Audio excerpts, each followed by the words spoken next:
At an all-time high, that is the warning from conservation activists about illegal wildlife trafficking.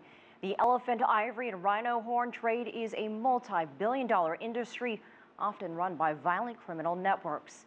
But momentum is building to end it, with China and the U.S. now leading the way. CCTV's Barber reports. Crushing a ton of ivory in New York's Times Square. US officials earlier this year hailing a crackdown on the illegal trade in animal parts. As a market for banned ivory, the United States ranks second, behind only China. By destroying the ivory, it sends a clear message to traffickers here in the United States that this is not going to be permitted, that it does not have a value, and that it will not end up back into the marketplace. And that strategy, to choke off demand for elephant tusks and rhino horns, is gathering pace.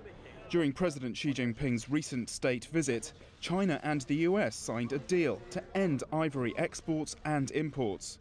Just last week, China imposed a one-year ban on some ivory imports and has launched a massive campaign against the illegal domestic trade. And the situation couldn't be more pressing. Conservation experts say elephant and rhino poaching in Africa is at an all-time high.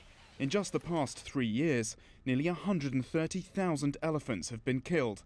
That's over 100 per day. At this rate, children born this year, like my daughter Charlotte, will see the last wild elephants and rhinos die before their 25th birthdays. Britain's Prince William raised the issue on a recent visit to China. He said the world's biggest ivory market could also be its most effective weapon. I am absolutely convinced that China can become a global leader in the protection of wildlife. Your influence in the world means you can change the face of conservation in this century. So-called trophy hunting caught the world's attention this year after an American dentist killed a famous Zimbabwean lion.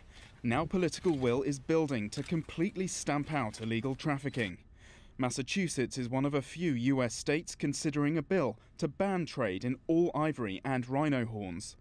And if passed, they would join New York, California and New Jersey that already have similar laws in place.